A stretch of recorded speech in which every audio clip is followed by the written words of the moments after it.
Merci pour votre fidélité d'écoute et bienvenue au dernier numéro du débat de Nana FM de cette semaine. Mesdames et messieurs, bonjour. Merci pour votre fidélité à ce débat. Chaque année, le 12 avril, la communauté internationale célèbre la vie des enfants en situation de rue et souligne les efforts déployés pour faire respecter leurs droits et répondre à leurs besoins de manière bienveillante et respectueuse. La dernière étude au Togo fait état de 6 000 enfants en situation de rue, dont près de la moitié à Lomé. Malheureusement, ce nombre devient de plus en plus grand. Comment expliquer cette croissance de nombre d'enfants en situation de rue au Togo? C'est l'interrogation qui est la nôtre ce matin. Et pour y répondre, nous recevons dans notre studio Yves Kokou Abassa. Il est chargé de projet à l'ONG Onge. Monsieur Yves, bonjour. Oui, bonjour Norbert et bonjour à tous nos auditeurs. Alors, les auditeurs auront donc la possibilité d'intervenir dans ce débat sur nos deux numéros 91 09 71 71 ou le 96 61 58 58 avec Romain Aziablé à la mise en onde, avec Starteco plutôt à la mise en onde. Je suis Norbert Djouredi. Bonne suite de nous.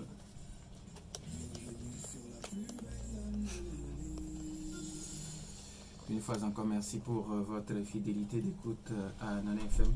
Monsieur Yves Kokou Abassa, merci pour votre disponibilité. Alors, comment expliquer ou bien pourquoi le nombre d'enfants en situation de rue au Togo devient de plus en plus important? Oui, Norbert, je vous dis encore une fois merci. Merci à toute l'équipe de la radio Nana FM. Merci à tous nos auditeurs qui contribuent à l'éradication ou à la diminution de ce phénomène. Bon, pourquoi le nombre d'enfants en situation de rue augmente au jour le jour? Je crois que cette semaine, c'est une semaine internationale de la journée de l'enfant en situation de rue, que c'était justement le 12 avril précisément. Donc, toute la semaine, nous sommes en train de célébrer cette journée et quelles sont les activités qui meublent cet événement. Donc, revenons d'abord à votre question. Qu'est-ce qui fait augmenter le nombre d'enfants en situation de rue tous les jours? Depuis quelques années, 2020, Covid est arrivé. Après Covid, c'est les crises économiques, financières avec des guerres, tout ça là. Donc, la pauvreté augmente au jour le jour. Vous avez dit tout à l'heure, en janvier 2016, les résultats d'une étude de la situation des enfants en situation de rue ont donné un chiffre de 6 000 enfants au Togo et c'est la moitié à Lomé. 2016, 2018, 2020, 2022, 6 ans plus tard, 16 ans plus tard, je vous assure que le nombre a énormément augmenté. Et qu'est-ce qui est à l'objet de cette augmentation de ce phénomène? Nous disons d'abord la pauvreté en est une cause fondamentale. Tout le monde le sait qu'au Togo, la majorité de la population togolaise vit une situation très précaire, pauvre. Et c'est une minorité qui se sent un peu à l'aise. Donc, cette pauvreté est d'abord à l'origine de la dislocation de beaucoup de familles, de la démission de beaucoup de parents. Donc, qu'est-ce que la pauvreté fait? Les parents sont pauvres, ont des soucis de nourrir, de supporter leurs enfants. Les soucis plongent ces parents dans la consommation de l'alcool et de la drogue. Et donc, quand ils s'enivrent, ils se noient dans l'alcool, le seul jeu de distraction, c'est le sexe. Et quand les parents se donnent à ces jeux sexuels, sans protection, sans mesure, sans condition, c'est des grossesses indésirées, précoces, qui surviennent. Et quand les femmes tombent enceintes, ils donnent naissance. Ça fait que la population enfantine augmente au jour le jour. Au même moment, la pauvreté augmente. Et donc, quand les parents pauvres donnent naissance à des enfants et qui n'ont pas la possibilité de les nourrir, les enfants sont abandonnés, laissés à leur propre sort. Et c'est comme ça, les enfants, pour se chercher, pour se nourrir, se retrouvent dans la rue. Alors, comment expliquer qu'aujourd'hui, toute une famille se retrouve dans la rue? Voilà, quand vous allez à la plage, vous voyez oui, toute une famille qui se retrouve à la plage. Voilà, Norbert, je viens. Quand les parents font des enfants et qui n'arrivent pas à les nourrir, à les supporter, à les gérer, et que les enfants se prennent à leur propre charge, les enfants sortent, ils sont dans la rue, ils ramènent quelques miettes pour nourrir les parents à la maison. Les parents, finalement, trouvent que c'est mieux dans la rue. Et c'est comme ça, soit c'est les parents qui suivent les enfants pour aller s'installer dans la rue, ou bien c'est toute la famille et les parents et les enfants qui se déplacent et qui vont s'installer dans la rue. Quand tu vas en face de Rolando à la plage, tu vas au niveau de la Pirogue, tu vas au niveau de Filao, je vous assure, c'est des familles avec tous leurs bagages, disons. Ils ont leur dortoir, et quand je dis dortoir, ils dorment à même le sol, dans le sable, avec des bâches installées, avec leur fourneau. Ils font le feu, ils préparent, ils mangent, ils dorment là-bas. Donc toute une famille. Maintenant, comment expliquer pourquoi toute une famille se retrouve aujourd'hui dans la rue? C'est ce que je dis. Tout le monde croit, surtout nos parents dans les milieux ruraux, trouvent qu'il est mieux et facile de gagner sa vie à Lomé que dans les milieux ruraux. Puisqu'il y en a qui se disent qu'ils vont venir travailler comme portefeuille à Lomé. Et donc, tout le monde pense que... Mais quand ils arrivent sans domicile et c'est là, ils dorment dans la rue. Alors, maintenant, certains qui viennent dans la rue, soit, puisque souvent ce ne sont pas les deux parents qui viennent avec les enfants. Soit c'est le papa qui se déplace avec les enfants, ils viennent s'installer dans la rue. Soit c'est la maman qui se déplace avec les enfants, ils viennent s'installer dans la rue. Ce qui est pire, quand les mamans ou les femmes arrivent dans la rue avec les enfants et sans domicile, voilà là où la procréation prend davantage d'ampleur. Parce que la dame arrive avec son enfant toute la journée, ils n'ont pas pu gagner ce qu'il faut pour se nourrir. Et la nuit, puisque sans domicile, la nuit, les hommes viennent abuser de ces femmes-là et encore sans protection. Alors ils ramassent des grossesses indésirées, comme on le dit. Et ces grossesses-là, puisque c'est n'importe qui arrive, abuser d'elles, alors ils tombent enceintes et ne retrouvent pas le véritable auteur de cette grossesse. Et donc les enfants naissent davantage. Donc c'est là où vous retrouverez davantage des parents dans la rue avec les enfants. Il y a carrément certaines dames qui viennent seules. Elles viennent seules. Et quand elles arrivent, alors l'activité qui est porteuse aujourd'hui dans la rue avec ces dames-là, alors c'est le travail de sexe, la vente de leur corps. C'est le travail le plus facile et le plus pratiqué aujourd'hui dans la rue. Donc ce qui fait que vous les retrouverez aujourd'hui des femmes avec des enfants dans la rue. D'autre part, des enfants que nous avons enquêtés, puisque je faisais partie de cette équipe d'enquête en 2015-2016 pour avoir ce chiffre de 6 000 enfants de rue au Togo dans le temps. Ces enfants que nous avions identifiés en 2016, qui sont dans la rue jusqu'alors, ont fait des enfants. Et là, c'est là où le nombre des parents d'enfants de rue augmente également. Pour dire, les enfants dans la rue sont devenus des parents dans la rue. Alors, et hier, j'ai accueilli même une jeune fille de 12 ans avec un enfant de 2 ans. Ce qui veut dire que la fille a 10 ans quand elle a fait un enfant. Et donc, en 2016, la fille là aurait l'âge de 5 ans et a grandi et fait déjà d'enfants dans la rue et dont elle ne reconnaît même pas l'auteur ou en tout cas le papa de cet enfant-là. Et donc c'est récurrent, c'est nombreux, c'est régulier dans la rue aujourd'hui. Ceux qui nous écoutent, s'ils veulent des preuves, on se donne rendez-vous au niveau de la plage de Rolando et ils verront des preuves. C'est des vingtaines, des trentaines de filles aujourd'hui, des petites filles je dis, avec des enfants autour. Et ailleurs, c'est des grandes dames avec des enfants dans la rue. Et ce phénomène-là prend d'ampleur au jour le jour. Et c'est très important qu'on en parle pour chercher ensemble des solutions. Sinon, l'avenir de notre société de demain est en jeu. Alors, l'année dernière, j'étais avec vous à la plage de Rolando. Il y avait une petite fille de 13 ans, avec une petite fille d'1 an également, qui me disait qu'elle était venue avec sa maman. Malheureusement, sa maman est décédée, la laissant à la plage. Voilà. Alors, est-ce que vous arrivez à chercher à trouver leur famille? Oui. Non, mais ça, c'est d'ailleurs notre quotidien.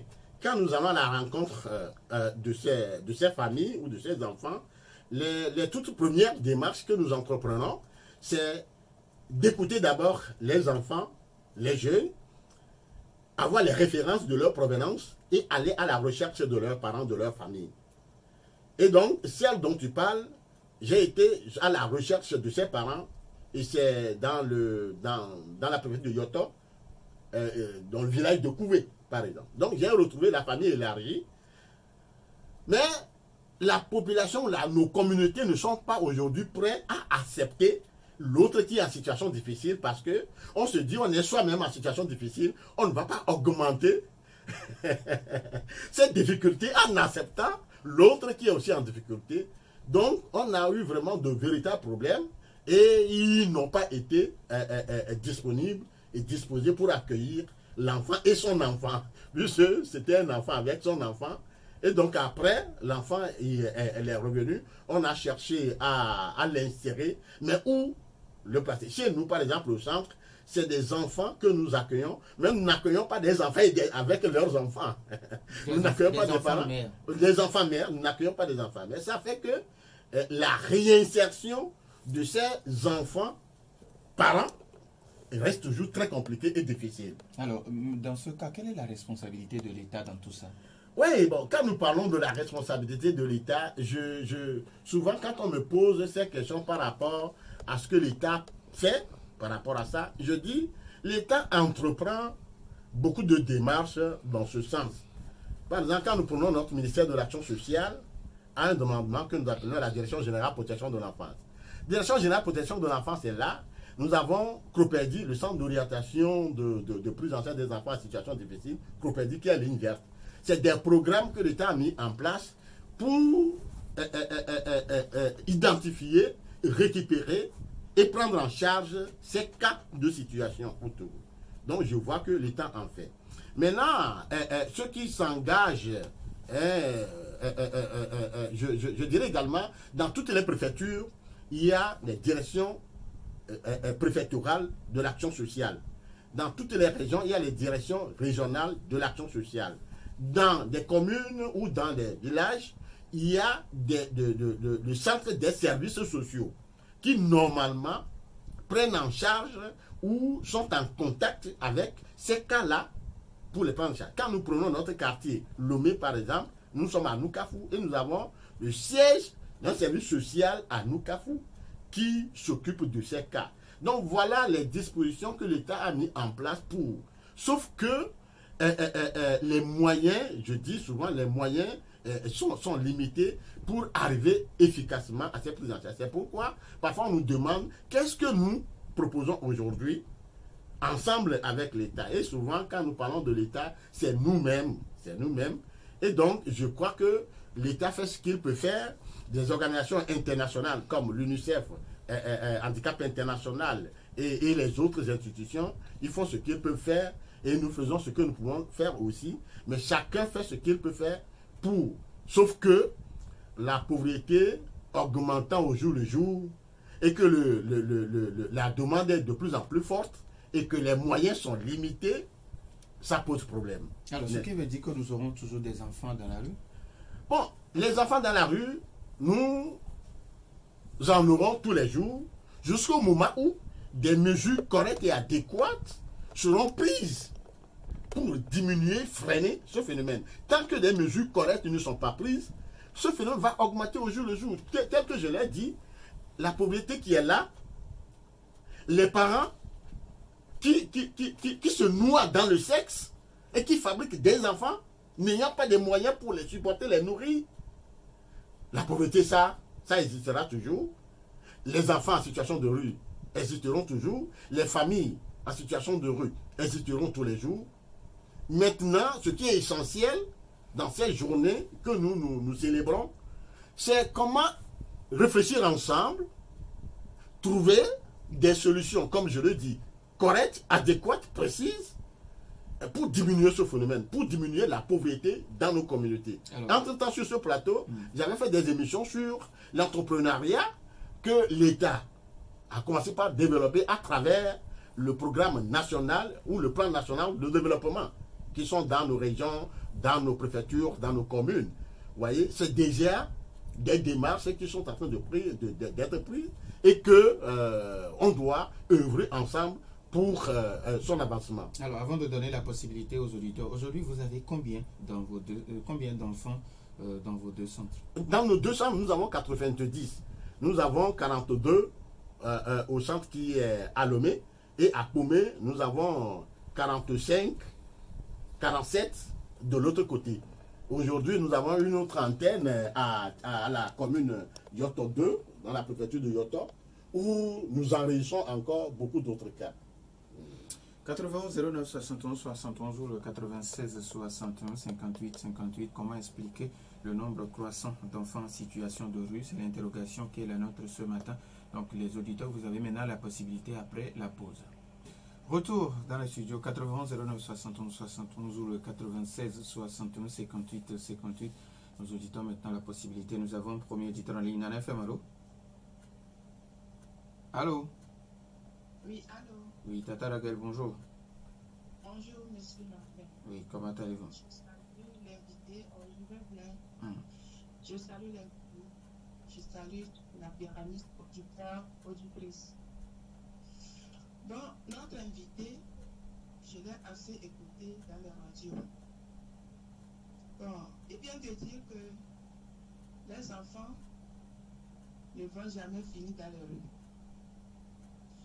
J'espère qu'ils ont une société pour ces enfants. Mais ils vont continuer à ramasser les enfants et à demander de l'aide à la population jusqu'à quand?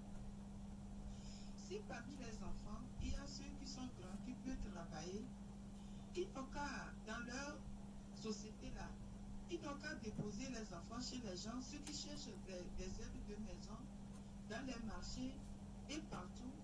Comme ça, les enfants là seront payés et ils vont prendre l'argent là pour les mettre dans leurs apprentissages. Parce que bon nombre parmi eux, ce sont des paresseux. Même les grands-mamans qui sont dedans, ils traînent dans les rues. Ce sont des paresseux.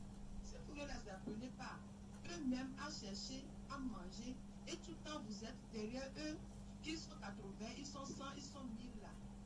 Qui va les aider? Et notre pays même, nous-mêmes, on cherche à manger, on ne trouve pas. Vous allez continuer à dépenser dans votre propre poche pour les aider. En plus, ces enfants-là peuvent travailler, peuvent aider, peuvent aller puiser l'eau, peuvent balayer, peuvent nettoyer et trouver de quoi à manger. Et fin du mois, on les donne quelque chose et vous les mettez dans leur caisse. Et même si c'est un an, après un an, vous venez les chercher pour les mettre dans leurs apprentissages. Moi, je trouve ça que c'est mieux.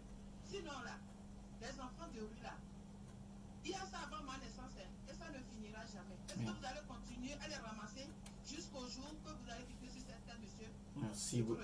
Merci beaucoup à Tata Raguel pour sa solution. Nous avons un autre auditeur en ligne. Nana FM, allô? Oui, bonjour. Oui, bonjour. Oui, allez-y, on vous écoute. Je salue notre invité. Merci. Je pense que notre invité, il a tout développé le thème là. Il a tout vidéo. Mais ce que moi je peux constater d'abord, c'est que les parents sont responsables. Il faut être responsable avant de faire des enfants. C'est important. Mais lorsque l'enfant est nourri, automatiquement, l'enfant devient automatiquement pour le cas. C'est l'État qui s'en charge. D'une autre manière, je vais dire. Ce qui est ici, quand ils parlent de nombre qu'ils ont dans leur centre-là, je pense qu'ils sont venus ramasser ça dans un petit quartier seulement. Ça, c'est le nombre que vous avez dans votre centre-là, c'est le nombre d'un petit quartier. Si vous pouvez arriver à dire ça, ça ne peut pas la faire ça. Sinon, aller du Togo même, ou bien à Lomé, il y en a plein. Ça détonne maintenant. Mais parce qu'il y a aussi des étrangers aussi là, des petits étrangers aussi qui sont là. Maintenant, c'est la ville ça. Mais aussi, même actuellement, c'est à l'intérieur.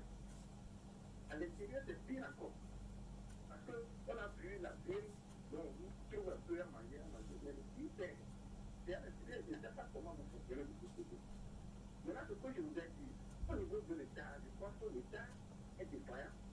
Il a tout vu. Donc, la question que je vous ai posée, vu ce qui se passe aujourd'hui avec la Madère, quand on donne dans les quartiers qui donnent 150 francs à foyer. La Madère, il se dit 5 000 francs par mois. Donc, ça fait au moins 150 000, 175 francs par foyer. Est-ce que ça fait toujours ce que vous êtes en train de faire? C'est ma question. Merci beaucoup. 91 09 71 71, Nana FM, allô? Oui, Michel, bonjour.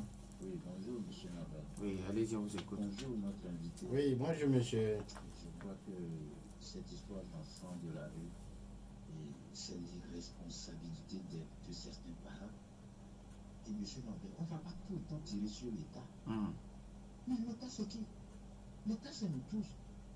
Les Chinois, ils sont nombreux. Et à un moment donné, ils ont compris qu'ils ne peuvent pas évoluer comme ça. Quelle est la politique démographique que nous faisons autour de nous? On veut même que les femmes aillent accoucher gratuitement. Mais quand vous demandez aux gens d'aller accoucher gratuitement, qu'est-ce que vous encouragez? Mais il faut plutôt faire une politique de responsabilisation des femmes et des hommes. Vous allez voir que la plupart des enfants qui tiennent dans la rue, quand vous allez dans leur famille, ce n'est pas seulement que le parent ou le papa ou la maman n'existent pas. C'est parfois, c'est parce qu'ils sont 9, ils sont 10 sous le même toit. Et certains ont compris qu'ils ne peuvent pas rester dans cette atmosphère et ils désertent la maison. Et donc, vous allez également retrouver des parents, je dis des femmes, à côté des hommes, dans des baraques au bord des marchés, et qui vivent là-bas et qui ont 3-4 enfants. Est-ce que ces gens-là, vous imaginez, est-ce qu'on les approche pour leur expliquer que ce comportement qu'ils adoptent en multipliant les enfants de façon numérique, là, est-ce que c'est bon? Non, on ne fait pas ça. Donc il faut vraiment qu'on revoie notre politique de natalité et mettre les gens sous responsabilité. Parce que si on prend un enfant dans une maison qui ne va pas à l'école, mais c'est le parent qui est directement amené à la justice. Et vous allez voir qu'ailleurs c'est comme ça. Parce que si jamais votre enfant commet des gars, même des bêtises, par exemple en Allemagne, c'est le parent qu'on interpelle et c'est lui qui paye, ce n'est pas l'enfant. Et donc, moi, je crois qu'il faut revoir la politique nataliste, même si aujourd'hui la Covid a exacerbé cette situation d'enfants de la rue. Ça, c'est tout à fait normal et c'est dans tous les pays du monde. Merci à vous aussi, Michel. Nana FM, allô? Bonjour, mon directeur. Papa Sibiti, bonjour. Bonjour, le grand directeur des enfants. Oui, bonjour, maman, papa Sibiti. Quand on est parent, conscient, il ne reste qu'à vous féliciter Merci. pour ce que vous êtes en train de faire. Les gens en ont vu. Je voudrais que, premièrement, il faut voir le gouvernement. Il doit prendre ses responsabilités. Vous savez, en matière de personnes, vous voyez que les parents étaient inconscients. Il a dit, les parents, dans un effort, les enfants, tout ça là, qu'est-ce que vous avez fait? Vous avez des enfants qui dépassent, qui sont plus que leur papa et leur maman. Vous voulez lui parler? Oh, ils ne savent pas. Les femmes, vous entendez, moi, je suis photocopie. On dit, oh, je vous ai c'est tout cas. C'est pour que vous soyez le monde demandé. Moi, j'ai le cas de qu'il a dit de tout le Tout à fait responsable. Les parents là qui ne sont pas responsables. Moi, ce que je voudrais vous dire, parce que vraiment, je vous dis, il faut vous donner le numéro et prendre en charge avec tout ce que vous êtes.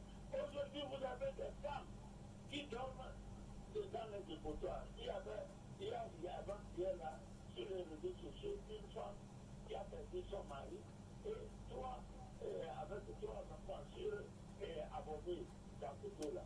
Monsieur, moi je ne suis pas les autres bons. Faites tout pour ces enfants. Faites tout pour le montrer. Moi je n'ai pas à dire, parents irresponsables. Faites tout pour sauver ces enfants-là. Merci beaucoup. Merci à vous aussi, Papa Sibiti. Nana FM, allô? Allô? Oui, Armand, bonjour. Bonjour, mon père. Comment allez-vous? Je me porte très bien. Oui, allez-y. Bonjour à l'invité. Oui, bonjour, monsieur. Il faut dire que l'État-providence n'est plus d'actualité. Il faut que les gens puissent vraiment l'intégrer. C'est ça. Aussi, les parents, aujourd'hui, on dit la plus petite ne donne que ce qu'elle a. Mais le problème, c'est que on voit des adolescents maintenant être parents. Est-ce qu'un adolescent peut inculquer à un enfant comme éducation? C'est le vrai problème. Qu'est-ce qui amène les enfants à quitter la famille qui doit être là où réside ces derniers? Le problème, c'est qu'il y a des conflits. Comme on l'a dit, entre temps, la la maman était décédée, le papa se remarie. Et maintenant, dans le couple, la nouvelle venue ne peut plus voir les enfants de l'ancienne. Le vrai problème, c'est que nous avons perdu nos racines. Entre-temps, en Afrique, on avait tout cela, mais on n'avait pas.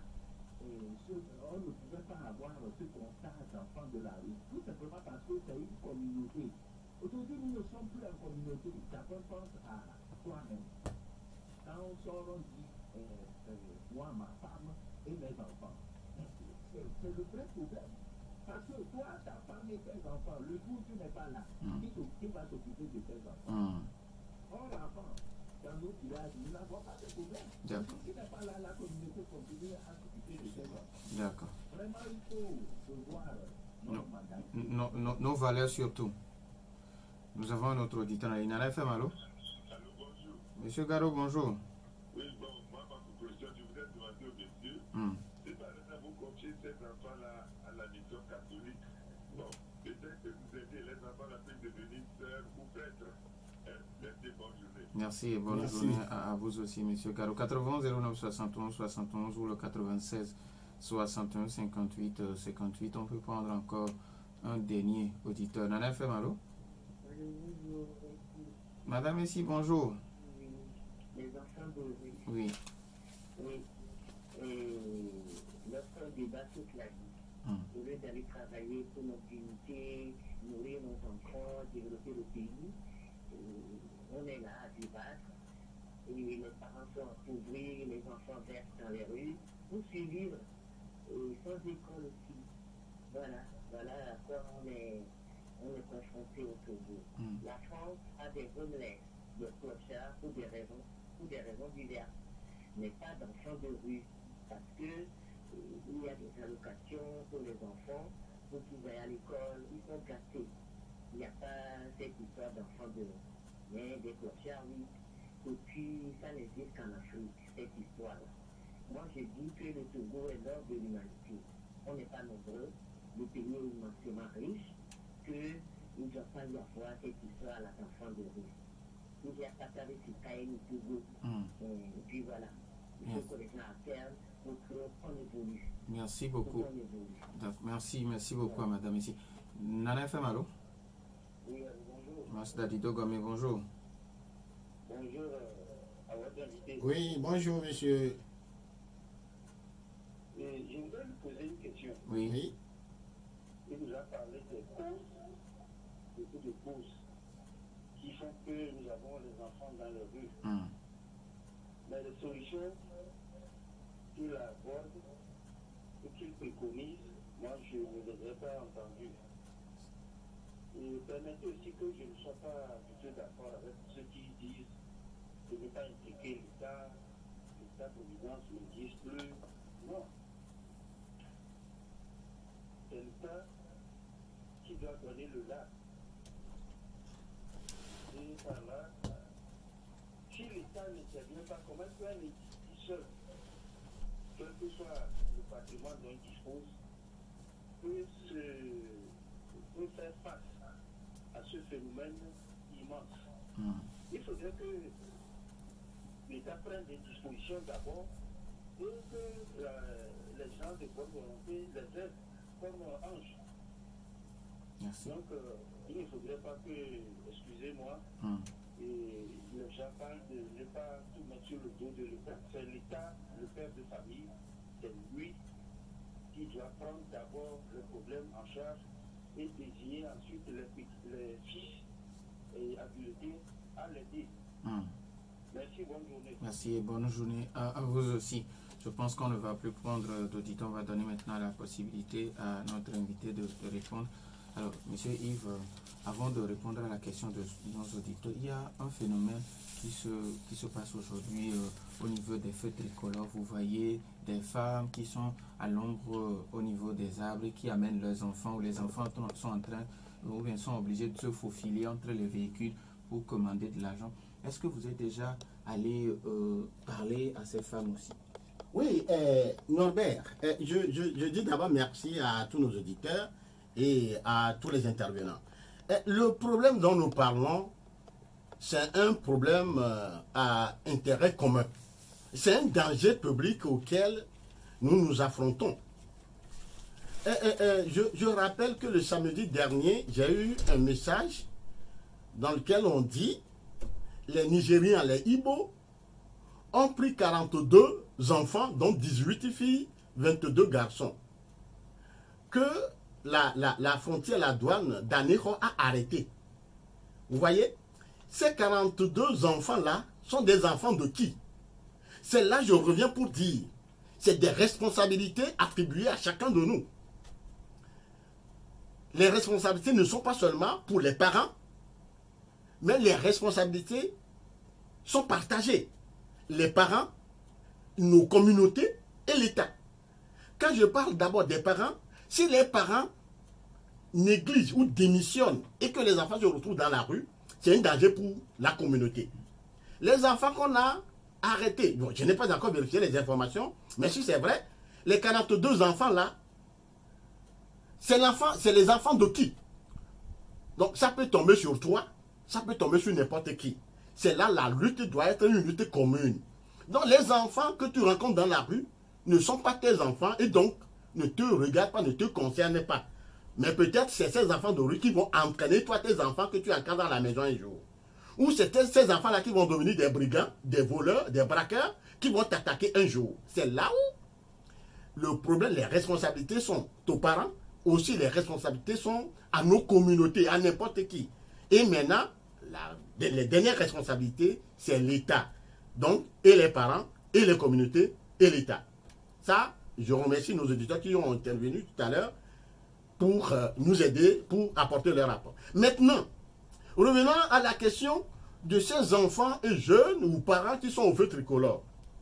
Quand tu quittes Agbalé-Pédo pour aller à GTA, vous verrez des petits-enfants de 5 ans, de 6 ans, les mamans assises à côté. Qui n'ont même pas 5 ans. Qui n'ont même pas 5 ans. 3 ans, voilà. Et qui faufilent dans la circulation pour demander de l'argent ou nettoyer tout ça.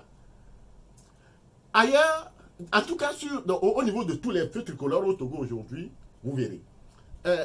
En 2022, l'année dernière, j'ai fait avec Alsa International et l'UNICEF avec l'État une maraude de Lomé jusqu'à Saint-Cassé. J'ai fait, en tant qu'enquêteur social, j'ai traversé tout le Togo avec Alsa International, l'UNICEF. On a vu, tel que quelqu'un l'a dit tout à l'heure, le phénomène n'est pas seulement à Lomé, mais dans toutes les régions. Et c'est là, je dis, les références sont attribuées à tout le monde. Maintenant, qu'est-ce que nous faisons? Quelqu'un a dit tout à l'heure qu'il a entendu les causes, mais il n'a pas encore entendu les solutions. Je vais vous prier de me donner encore une séance où nous allons débattre correctement des solutions proposées. Là, donc nous approchons... Il faut vérifier la comptabilité. Voilà. nous approchons ces enfants, ces parents en situation de rue. Mais Norbert, nous sommes combien au Togo pour faire ce travail? Nous sommes combien? Avec quels moyens? Moi, je ne demande pas aux gens de venir nous donner de l'argent ou de la nourriture, des choses Ce n'est pas l'argent qui fait l'affaire, ce n'est pas ce qui est de nourrir les enfants qui font l'affaire, mais comment les réintégrer dans la société qui est important. Alors, quand Tata Raguel vous propose de chercher ces enfants, de les placer en bornage et après, un an après, vous récupérez l'argent, vous les mettez en apprentissage. C'est là je dis, Angers seul ne peut pas faire ce travail. À Lomé, nous travaillons avec Alsa International, Marem, Espace Fraternité et d'autres structures, mais nous sommes peu sur le terrain pour faire ce travail. Et c'est là la première solution, telle que quelqu'un l'a demandé tout à l'heure. Je fais appel à d'autres organisations, à d'autres personnes, à d'autres communautés, à d'autres associations, à d'autres organismes, de nous rejoindre. Plus on est nombreux sur le terrain, plus on fera un travail de qualité et réussi. Voilà la première solution, que les gens nous rejoignent. Sinon, nous seuls qui sommes sur le terrain actuellement, on ne peut pas faire. Au cours de notre maraude de l'année dernière, quand on a été à Tchélié seul, ce qu'on a vu à Tchélié seul, quelle structure spécialisée s'affronte à ce phénomène à Tchélié seul? Vous voyez? C'est pour dire que nous ne sommes pas nombreux sur le terrain pour faire le travail. Et là, la première solution, que les gens nous rejoignent dans la barque pour conduire le sprit. Vous voyez? C'est la première solution. La deuxième solution, le peu de gens ou peu de structures ou d'organismes ou d'organisations qui sont sur le terrain et qui font ce travail, avec quels moyens nous faisons le travail? Avec des moyens très limités. Avec des moyens très limités. Et là, ceux qui nous proposent certaines solutions, qui nous rejoignent également, avec des moyens. Quand je parle des moyens, les gens pensent toujours que c'est des moyens financiers. Non, des moyens humains. Il faut que les gens nous soutiennent. Nous sommes comme je l'ai dit, que les gens nous viennent en appui sur le plan humain, matériel et financier, pour que même si nous ne sommes pas nombreux sur le terrain, que nous fassions un travail de qualité. Et donc, vous imaginez combien de feux tricolores allumés et que c'est peut-être Ange qui va s'y... Qu'on a combien de temps avec quels moyens, comme je l'ai dit. Alors, quand d'autres auditeurs comme Pelé et puis Michel qui pensent qu'aujourd'hui, c'est la responsabilité des parents. Il faut conscientiser les parents. Oui, oui. Ça, quand vous allez... il y a 2 semaines, j'étais à Titogon pour une enquête sociale dans le cadre d'un enfant qui a été arrêté et gardé au centre que nous appelons CAGE, le centre d'accès au droit et la justice pour les enfants que nous appelons dans le temps brigade pour mineurs. J'ai rassemblé toute une population que j'ai sensibilisée. Vous voyez? Donc, nous faisons un travail de prise en charge immédiate, mais nous faisons un travail de sensibilisation et de prévention. Vous voyez? Un travail de prévention qui est aussi un autre domaine de travail. On ne va pas seulement s'occuper de ceux qui sont là sur le terrain, mais il faut prévenir le phénomène. Sinon, on va récupérer les enfants, d'autres vont arriver. On va les récupérer, d'autres vont arriver. Donc, nous faisons un double travail aujourd'hui. Nous sommes en contact avec ceux qui sont déjà sur le terrain. Et nous allons à la sensibilisation et nous avons ciblé les zones de provenance de ces enfants, les zones pourvoyeuses de ces enfants en situation de ces familles, en situation de rue. Nous ciblons ces zones-là où nous allons faire des sensibilisations. Mais comme je l'ai dit, on est combien pour le faire, avec quels moyens, voyez? Donc, voilà un peu la situation de façon globale. Donc, les parents, les gens disent que c'est les parents qui sont responsables. Oui, les parents sont responsables. Mais nous, la communauté, tel que quelqu'un l'a dit tout à l'heure, dans le temps, nos parents vivaient une certaine solidarité communautaire. Tu rencontres un enfant dans la rue qui n'est pas le sien, tu l'interpelles immédiatement. Pourquoi il est dans la rue? Qu'est-ce qu'il cherche à l'heure là? Il n'est pas allé à l'école et tu ne le tiens pas la main. Tu cherches ses parents, tu l'amènes à la maison. Et ce qui fait que l'enfant est dans la rue, alors tu négocies, tu traites avec les parents ou avec le chef du quartier et le problème est résolu. Dans nos communautés aujourd'hui, nous avons les CVD, les CDQ, qui sont des comités de gestion des quartiers et des villages. Alors, vous voyez? Donc, il faut qu'on revienne à cette tradition, à cette culture très riche que l'Afrique en général avait. Alors, qui est de prendre soin de l'enfant de l'autre, de prendre soin de l'autre famille. Quand Papa Sibiti demande de tout faire pour garantir un avenir à ses enfants, et puis Michel qui continue en disant, il faut aujourd'hui amener les parents, quand s'il le faut, il faut dire aux gens, bon, vous n'avez qu'à avoir 2 enfants. Chaque foyer, chaque famille ne peut avoir que 2 enfants. Tu sais, j'avais également fait sur ce plateau une émission où je disais qu'on commence par cibler ces familles-là, ou ces parents-là qui n'ont pas de moyens, mais qui continuent de fabriquer des enfants. Ça, je l'avais dit. C'est aussi une solution. Et il y a une auditrice qui a dit, elle m'a beaucoup attendu dans mes émissions. Et c'est des trucs que je dis, que je redis à tout moment. Donc, il faut qu'on cible. Quand je parle, bon, on ne peut pas cibler tout le Togo, mais quand nous prenons un quartier, on a un comité de développement de quartier qui est là. Alors, il faut que ce comité-là veille sur les familles de ce quartier-là. Et quand une famille, un parent n'a pas de moyens, mais qui fabrique des enfants, il faut qu'on l'interpelle et qu'on mette des moyens à sa disposition pour freiner la naissance. Freiner comment? Avec le planning familial, par exemple. Le planning familial, par exemple, on approche ce famille. Puisqu'il y a certaines familles qui sont des analphabètes, qui ne connaissent rien de tout ça là, comme je l'ai dit tout à l'heure, qui s'enivrent dans le sexe pour rien, pour leur simple plaisir. Mais qui ne savent pas qu'il y a des moyens pour freiner, pour arrêter ça. Alors, donc, il faut qu'on approche, qu'on cible ces familles, ces parents-là, parce qu'eux, ils le font par leur plaisir, mais ça fait du mal à la communauté. Ça ne leur fait pas seulement du mal, mais c'est toute la communauté qui font du mal. Et donc, la communauté doit contribuer à ce qu'il ils arrêtent ça ou ils freinent ça. Il nous reste pratiquement 2 minutes, monsieur. Non, il faut qu'on augmente un peu le temps. Hein. Puisque j'ai encore beaucoup de choses à dire. Alors, il faut vérifier la comptabilité. Alors, quand M. Gado demande, il faut confier ses enfants à la mission catholique. Bon, confier à la mission catholique, est-ce que la mission catholique, lui autre, a beaucoup de moyens pour le faire?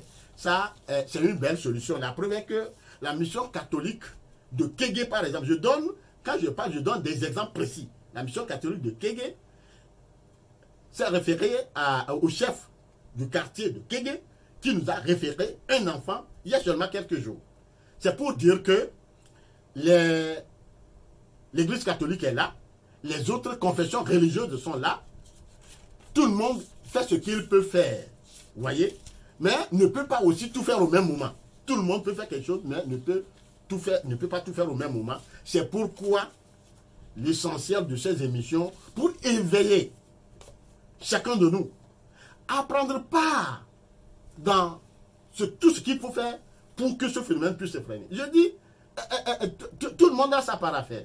C'est comme l'histoire de Petit Colibri, où chacun apporte sa petite goutte d'eau pour éteindre le feu. C'est un feu qui brûle. Je dis, notre communauté de demain, notre société de demain, mais on s'en inquiète.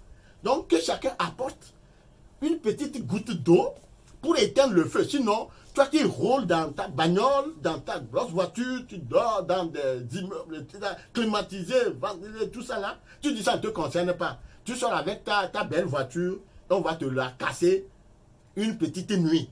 Avec des voitures des millions, on va te casser une petite nuit. Et qui va les casser? C'est ces enfants-là qui sont dans la rue aujourd'hui. Et toi, tu dis ça ne te concerne pas parce que c'est les parents qui sont responsables, parce que c'est l'État qui est responsable. Donc, c'est des responsabilités partagées de chacun de nous et que chacun de nous doit en prendre conscience pour...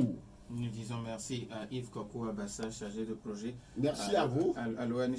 Merci également à Stan Teko pour la mise en ordre. Merci également à Maïmouna Hassan derrière la caméra pour la page YouTube. Je suis Norbert Douadi. Bonne suite de nos programmes.